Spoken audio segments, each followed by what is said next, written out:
our next speaker is joining us from the UK. His name is Steve Hopkins, and he is the Head of Operational Capability in Future Combat Air Systems for BAE Systems.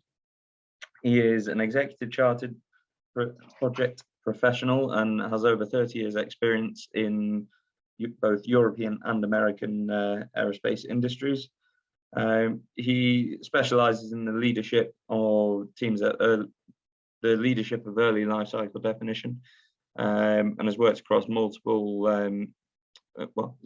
several multi-million-pound international aerospace projects. So without further ado, I'll let Steve take over and talk you through what I know is an incredibly diverse career. Okay, good afternoon, everyone. Hope you can hear me fine. Perfect, thank you. Okay, great stuff. Okay, what I'd like to do this afternoon is take you through my career journey, which spanned for the last 30 years, very much based around the aerospace industry, and how that career has developed over time and what I've learned on that journey, and hopefully share some of that with you this afternoon. So there's four main elements I want you to take you through. What I see very much as the foundation chain, building the foundation to my career, and how that's taken me forward, and developing depth about your skill set as an engineer and broadening that. Then how you take that forward, as you take your career, look at how you turn that foundational knowledge into that foundational experience into knowledge, and develop breadth. And then how you combine those when you get into positions of more senior levels and influence across an organization within companies and projects. And then how you use that to really shape your career chain choices as you move forward. So what I wanted to do is take you back in time, similar to John did previously this morning, in terms of where I started my career and then how that's developed over the period. So during that foundation chain, where I was really generating depth to my career, it was predominantly focused around the early part of the Eurofighter program. So a couple of pictures at the top sort of span the duration of that program. Aerospace programs are long duration. So the picture of the dark colored aircraft is DA2, which first flew in 1994. And then the other picture is one of the last Tranche 3 aircraft that was flying, was delivered around about 18 months, 2 years ago. So these projects run over many decades in terms of the development and then manufacture and operation of these products. So that first decade was very much as an undergraduate, as a graduate engineer, and then as a facility engineer, was very much into setting up the foundation. It was around those roles and how do they use those roles and what do they use the roles they had for. So I was an undergraduate in 1989 and did a placement year at BAE Systems based at their Preston site. And then I returned for my final year at that point doing a mechanical engineering degree, manufacturing and business studies, so a bit of a hybrid combined degree back in those days, which at that point gave me a flavour not only for the skills around engineering, but the broader context has been picked up by a number of our speakers today in terms of how you really cross the disciplines, across the functions, and I'll pick that up in a bit more detail in a few slides' time. At that point, my role was very much based around predominantly northwest aerospace sites, both in Preston, at Warton, which is just out towards Blackpool, just to the west of Preston, and Samlesbury, which is one of our manufacturing facilities just to the east of the Preston site. And that role there was very much around working with external organisations. So whilst I was heavily based around UK sites, worked with a number of companies in Italy, in the States, companies like Gemcor, who make autofuel riveters, Ingersoll, make big machine tools, working with consultancies and tooling companies, and then working with companies in Germany, doing automation and big machine tools again, looking very much around how were we going to manufacture Eurofighter as the next new program, recognizing going back now to 89, 90, as a brand new program, how we're going to do things differently, how we were going to change from the way we made aircraft in the 80s into what was going to be the 90s and the 2000s. What sort of technologies could we apply? How could we look at the processes we adopted? How could we bring more automation into what at that point was very heavily manual labour in terms of assembling aircraft, drilling, riveting, and testing those aircraft? So around those locations was very much there around getting depth across that organization. So what that consisted of was working across a whole range of different areas and working with a whole range of different people. So whilst my role was predominantly engineering, I was working with facility design people doing factory layouts, working with design engineering, how do we actually design the product, and therefore how can we make it, working with finance to understand costs, commercial estimating in terms of the cost impacts of the benefits of what we were trying to do and how we can get savings, looking at production planning, how you're going to take it into the factory, materials engineering, new processes, carbon fibers and some advanced aluminiums, which weren't at that point being used in the aircraft industry. Previous aircraft like Tornado were predominantly metallic aircraft. And through all of that, looking at research and development. So I had roles that picked up a number of those threads, working with people, and that was very much around getting depth in a whole range of areas, because being early in your career, my advice is you don't want to specialize too early. You want to start looking at what opportunities out there. And again, the thread that's been picked up through today is find out what excites you, what interests you, where you can add value and where you can learn.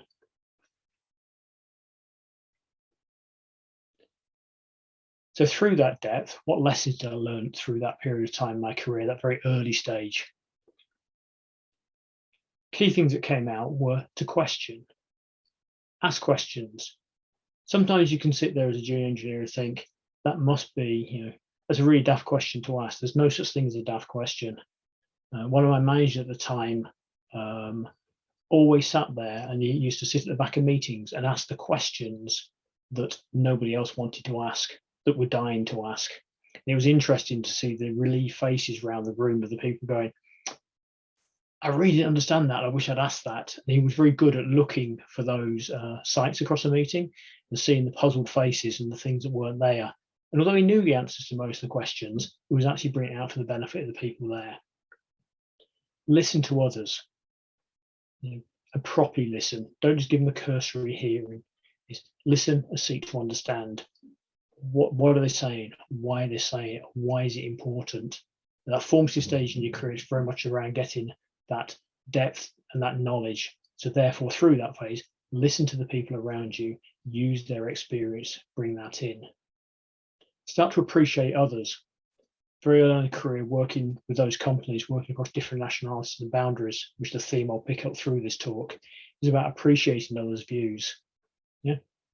I think it's a balance between bringing together. One of the things we did was have experienced engineers, but junior engineers like yourselves on this call, and actually bringing those together and actually getting the best of thought patterns, because the experience is very useful, but also can be constrained in terms of the application. It's always been like that around here. We've always done it.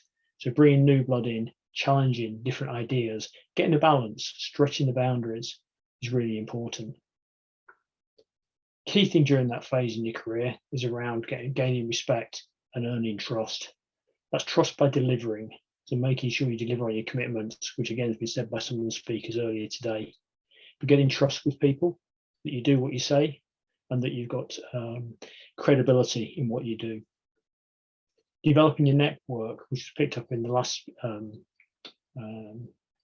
presentation. Creating that network across the organization and external too. Nowadays it's very much by social media.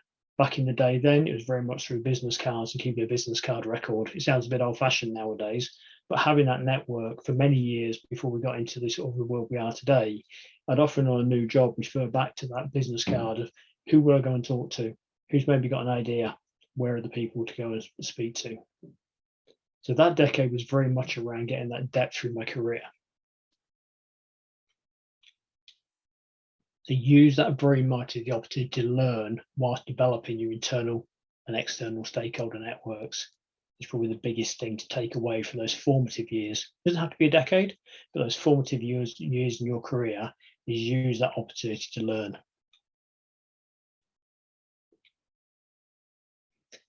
So the second phase of my career was very much now around taking that knowledge, that depth, and starting to look at breadth.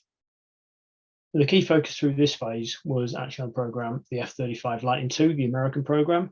So BAE Systems, we teamed with Lockheed Martin, Northrop Grumman in around about 99, 2000, and started to work with the Americans, which was a very interesting experience. It was, you think, well, they speak English, but what you found very quickly is you were divided by a common language in terms of whilst you both spoke English, the understanding of words, meanings were very different in sometimes across different organizations. The one that always came to mind was to put something on the table, which in English we meant to actually offer something forward, and to the Americans would say it was taking it off the table. And we used to have great confusion between using phrases and what they meant. But what I started to do through this phase of my career is during the early years, it was not particularly planned. It was picking up some of the things from John this morning, looking at opportunities, things that presented themselves to you and saying, okay, I'd like to do this, I'd like to do that. As I got into this phase, I now started to think a bit more about where did my career want to go? How did I want to use it? And now started to look at how can you build on that engineering pedigree and start to develop things broader. So one of the first roles I had as a specialist engineer was starting to understand affordability initiatives for the program. So taking very much the lessons learned from the Eurofighter program and how could we now take those lessons learned as part of a team with input from Northrop and Lockheed to effectively secure what's become the F-35 Lightning II program, delivering best part of aiming to deliver 3,000 aircraft to a multitude of different air forces. So it was now taking that engineering knowledge and applying it a different way, looking at how we could develop business cases, looking at benefits analysis around those processes, and how a decade on from when we done the Eurofighter, will we maybe learn and do things differently, and then apply those to the F-35 program. And very much about working with our partners. So as I said, we're working now with Lockheed Martin and Northrop, and you're now based across multiple sites. So now starting to spend time working at Fort Worth, Texas, interfacing with guys based at Palmdale, which is their skunk works and their development facility. And again, same country, very different approaches. California approach to life was far different to the Fort Worth approach to life. Fort Worth is very proud, very much Texas, not necessarily American, so it's Texas first and American second, which culturally was quite different to what we dealt with, let's say to deal with Palmdale or El Segundo with a very Californian, very laid back attitude to life. And the Northrop guys at Bethpage in New York, who again were probably what we would see as more akin to ourselves in terms of an English approach and a joke and a laugh around the office. So very different styles. So it was not as just only getting used to the engineering approach and the program approach, but also the different cultures and different styles that came through.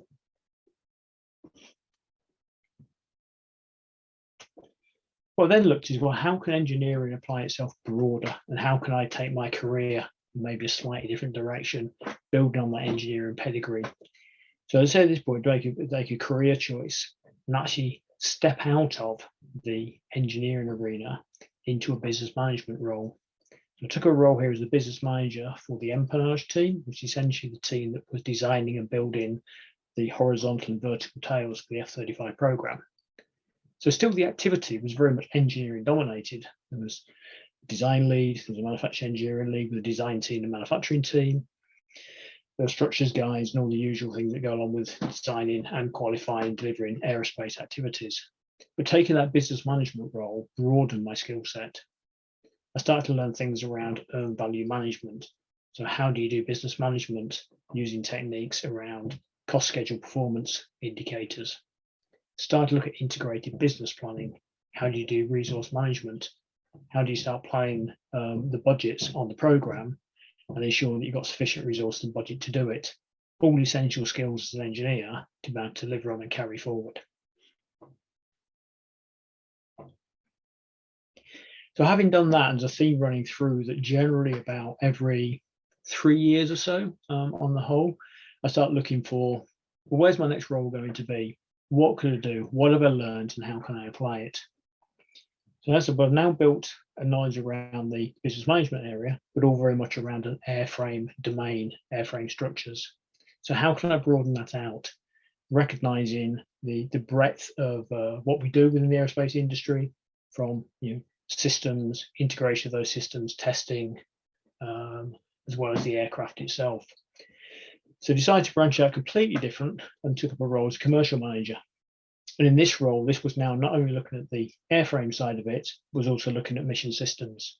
It was starting to look at fuel systems, crew escape, weapons integration, and the software integration around communications. So two things came out of that role very much. It gave me a far greater understanding of the breadth of the complexity of how you go around engineering a complex system like an aircraft, but also started to get into another area around how you do cost estimating, how you generate contracts, how you write contractual letters, how you undertake commercial reviews. So if you're going to have a change or a proposal, how do you prepare the cost? How do you submit that to the customer? How do you get that through internal clearances through the business? Really to understand that broader context of, if you want to make a difference as an engineer, at the end of the day, it takes resources, it takes time, it takes effort. So how do you secure that resource? How do you secure those budgets? How do you generate the business case to put the justification around what you want to do and build that up as a plan? So I ran that as a commercial manager for a number of years. And then finally, again, was given an opportunity and asked to then use that knowledge to look at how do we manage change across the program. So again, opportunity presented itself. I was asked if I'd like to take a role as change integration manager. So that was using all the previous skill sets, so taking the engineering knowledge, understanding the breadth of the program, having the commercial acumen that you developed through the previous role, understanding how the business operates, how resources, and then took a role as change integration manager, responsible for essentially all of the changes that went through for the BAE Systems activities and workshare, and ensuring that those change proposals were prepared in a timely fashion, were submitted to the customer in terms of Lockheed Martin, that there was justifications behind them, there was rationale, and that we managed our baselines from the configuration management point of view with the engineering teams, the business teams, and the commercial teams to ensure we kept that aligned and were able to deliver on the commitments we'd made.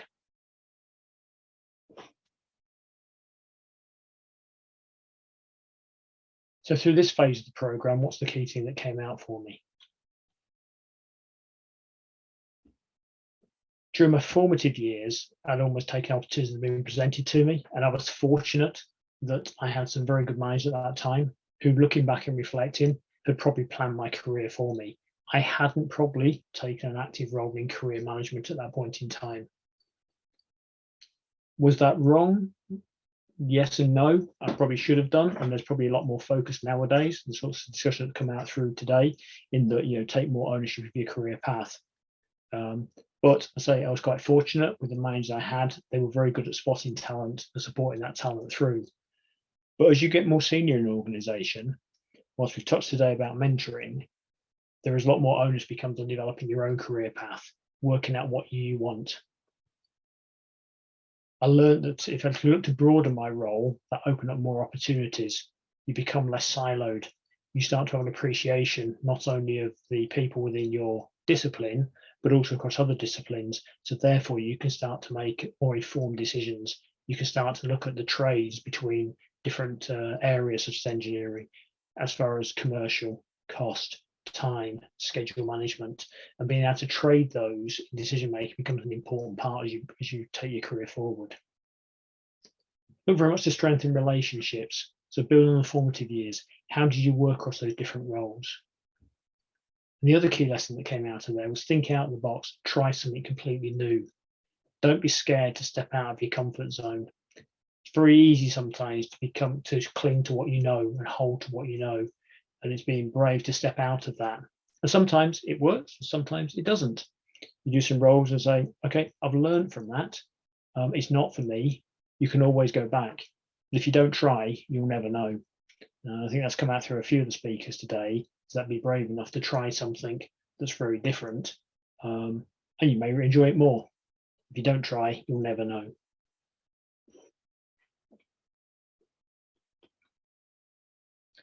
The key thing is stretch the boundaries. Look to challenge yourself. Look to try something different. You can always go back if it doesn't work out, but if you don't try, you'll never know. So the third decade and most recent experience is formed around two main programs. So I returned to the Typhoon program, and very much on the how do we now, with that aircraft in service, upgrade it, and also most recently supporting the Future Combat Air System Tempest program and launching that as a new start.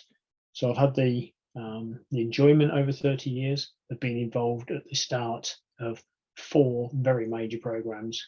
One, the early days of Typhoon back in the early 90s, then around the formative period of the F-35 program in the early 2000s.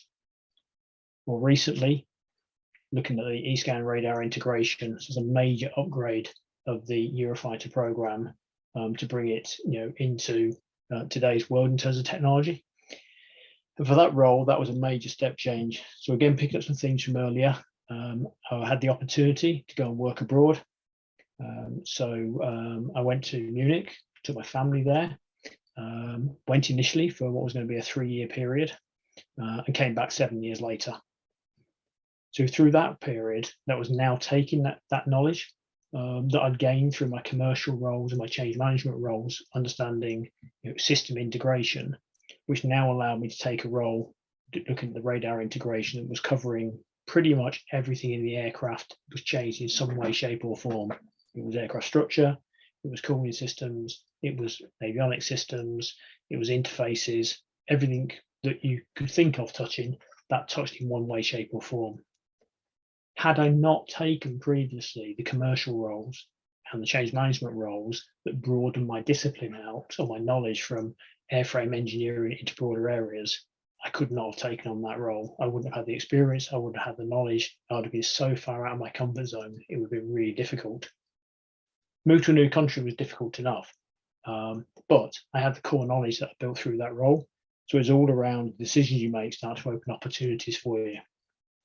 And through that role was now based outside of our core company, working for Eurofighter GmbH based in Munich, interfacing very heavily with the customer community through NETMA, and then liaising predominantly with all the lead companies and industries. My own company is BAE Systems, Leonardo, Airbus in both Spain and in Germany, and Indra. And through that, you are now working across effectively 10 stakeholder organizations. NETMA interfacing to the 4 customer communities of the Ministry of Defences in the respective nations, and Eurofighter fed into the Eurofighter partner companies that are shown on there. And what that brought was a very different dimension in terms of now really having to understand stakeholder engagement, really appreciating cultural diversity between those organizations and how they operate, and a level of what people see as stereotypical elements would come through by certain nations, but actually it was seeing beyond that and not taking that with prejudged bias. It was actually getting to know people and people as individuals as opposed to people in a certain culture. And by getting to know the individuals and their families and the way in which they worked and the rest of it, meant you can be really effective in doing your job. And particularly now, it was very much around the acumen of things like emotional intelligence, understanding how people reacted the way they did, why they said what they did, where they were coming from, what their perspectives were, what was driving them. That could be personal drivers, that could be company drivers, it could be political drivers around organizations. But now doing a much more complex arena and using all the previous breadth and depth of knowledge and experience to collate together into being able to operate at a senior level in these forums. Returning from Germany, and then picked up a role, was asked to take up a role as head of industrial collaboration integration. So this is working on the Saudi program, where we're responsible for transferring a high degree of technology and capability from the UK and our partner companies out to Saudi Arabia. And through that, that's very much then around building knowledge and experience in another country that in a lot of these areas hasn't got that experience. So again, that brought with it now looking at broad program portfolio management, looking at how do you do collaboration, not only with Saudi nationals, but with the Royal Saudi Air Force, and also with a range of companies, many of who haven't got the core skill sets that are required. So it's not only around how do you transfer it, but how do you develop the end-to-end capability? and it leave an enduring legacy of upskilling individuals in terms of that activity, working with the companies, working with the stakeholders, working with individuals, getting to know them. And again, very different way of operating between sites such as Riyadh and Jeddah, different cultural arrangements, different operational elements, but really getting to work the partnerships and getting the trust and respect across the various parties, which is very strong within the Saudi context. I was asked to return to more of a functional focus role. So again, partially going back to my roots, so back to my manufacturing starting point in my career, and was actually asked to pick up the head of manufacturing integration. So this was now looking at, as we started to develop the function and look at what do we need going forward, how do we look at integration across the activities we were doing? How do we get greatest leverage into various programs and have functional influence? And also, what were the priorities? What were the things we should be into? What are the things we shouldn't be into? And how do we work those through in terms of the program? And that started to then have very much a lens around how we're going to take that forward into the next generation of aircraft, into the FCAS and Tempest program, and how we carry that knowledge through into that program. So from 2020, I've been asked to pick up the role in here of head of operational capability. So in this role, we're now working with essentially 4 main UK companies, ourselves, MBDA, Leonardo and Rolls-Royce, but interfacing with the Ministry of Defence in a very different relationship to previously. In previous contracts, with the Eurofighter NEMA, or even the early days of Typhoon, it was very much a customer supplier relationship. We worked for the customer, the Ministry of Defence. What I'm finding now is that relationship is changing, and it's changed significantly. So whilst they are a customer, because they're paying, essentially they own the contract, at the same point they're very much a partner and working in partnerships, and we refer to them as the 5th partner as opposed to the customer. And therefore that brings a very different dimension in terms of the way in which you work, the way in which you shape things, and the way in which you go through decision-making progress. And that's now based across various UK locations that uses our sites in the northwest of England. We use a lot of the Rolls-Royce sites down in Bristol, Leonardo in Edinburgh and Luton, and MBDA both in Bolton in the northwest and down in Bristol. And we'll work and operate on each other's sites almost without thinking about it. It's not this is one person's site or another. It's being looked at very much as a single project across multiple sites, which brings a very different dynamic. What it means is you need to have a real good understanding of the customer perspective. You need to understand national and international politics as we now start to broaden out to companies like Saab within Sweden and Leonardo, Italy, which again comes back to having that cultural piece, that understanding and working with people.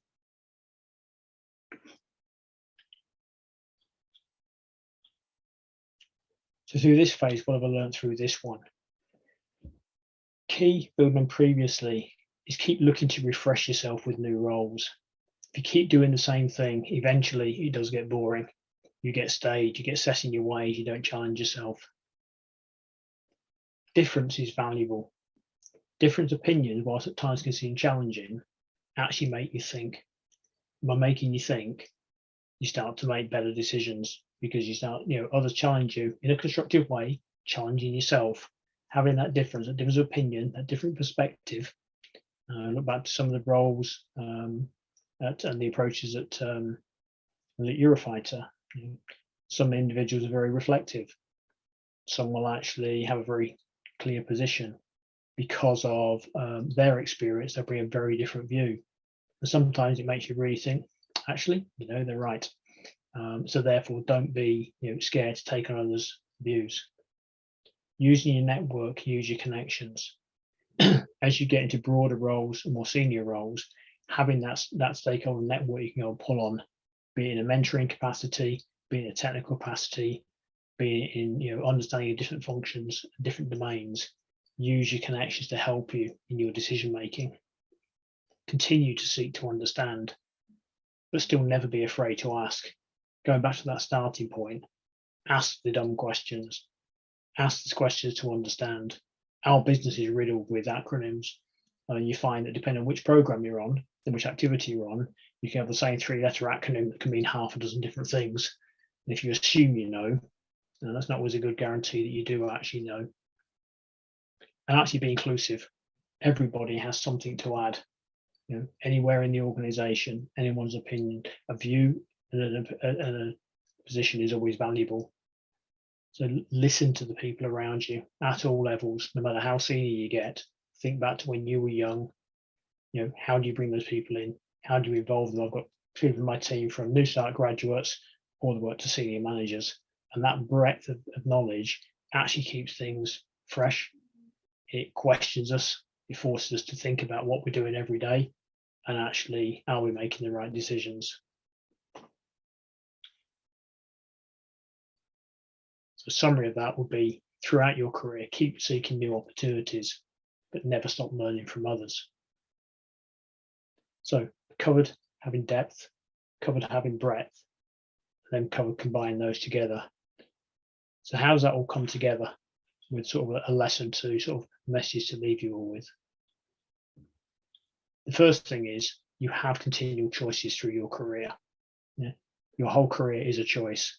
You can choose to grab opportunities and make them happen, which has come through today quite strong, or you can choose not to. The choice is down to you. But the key thing is to gain experience. If you gain experience, then look at how do you apply that. When you apply it, go and then seek feedback and learn from it, positive or negative. All feedback is valuable. If you get feedback and you learn from it, that's really important. Then think about how do you expand the envelope? How do you take on something new? Yeah? Try something new, and from trying something new, gain more experience, and the cycle goes round. So you can continue to develop that, either choosing depth or breadth. And what that allows you to start doing is then thinking around, where do you see your career going?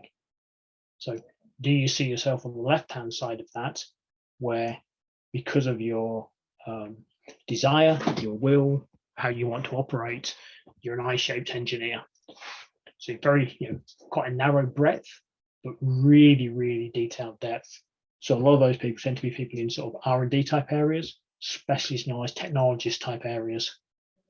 As you move across T-shaped to pie-shaped engineer, you then start to look at, you have broad knowledge with maybe one or two, specialist areas.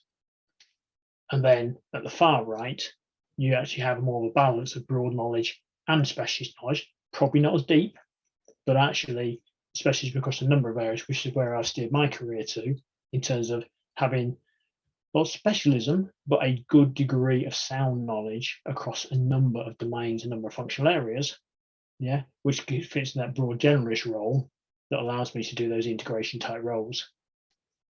None of those career paths is right or wrong. It's finding what works for you at any point in your career, and then how you develop and take those forward. Whether you choose to remain as a specialist for the life of your career, which is good career choice for some people, or you want to have that broader role. And you can change that at any time by making decisions, making the choices, and gaining the experience you need for where you want to position yourself. The key is think about, where do you want to be? Okay, I'll take any questions. Thank you very much, Steve. I quite enjoyed your presentation style, actually. You made things laid out and you gave us a lot of keywords to go and research more about as well. That was quite nice to see. Thanks, I'm sort of wondering now, how did you make that transition from the actual specialist engineer to a manager role? You did mention here you broaden your knowledge, but how did you manage to do that? So what I did, I took the first step within a relatively safe environment. So having got the detailed engineering knowledge in predominantly an airframe role, when I took the first step outside, let's say outside the function, into that business management role, I did it still within the airframe domain. So I was able to draw quite heavily on my domain knowledge. I had people around who I knew and had created trust and support from, and then had those as a good network to help me. So rather than jumping completely out of one thing into something else, I sort of gradually expanded the envelope. So I kept in an area of airframe manufacture, but then built onto that with the business management skills that started to get you into schedule and cost management and integration. Then when I wanted to take the next step, it was right, okay, I've got that understanding now, and that role developed a level of commercial knowledge. So then when I wanted to make the next step, I now change a different dimension. So I said, well, I'll keep something which has got the business and commercial angle that I've now got the understanding, I've developed the networks, I've got the people I can lean on, help me, support me, but now step into a different domain area, which was outside airframe, into aircraft systems, mission systems, avionics systems, etc. So it's choosing how much to change at a particular point in time. If you do a fundamental step out of one into the other, some people can manage it, but it's actually quite a stressful thing to do because you change so many things. It's like, if you change job, get married, change job, move to a new part of the country, a new part of the world all at the same time, so many things change at once. It can be quite unnerving. So my advice is, do it incrementally. You can still do it fairly quickly. You can do 3 or 4 steps incrementally, but actually try and keep something to anchor back to whilst you make the transition, and do it phase by phase. Excellent. Thank you very much, Steve. I think we are slightly over time anyway, so I will give it back to Gary now.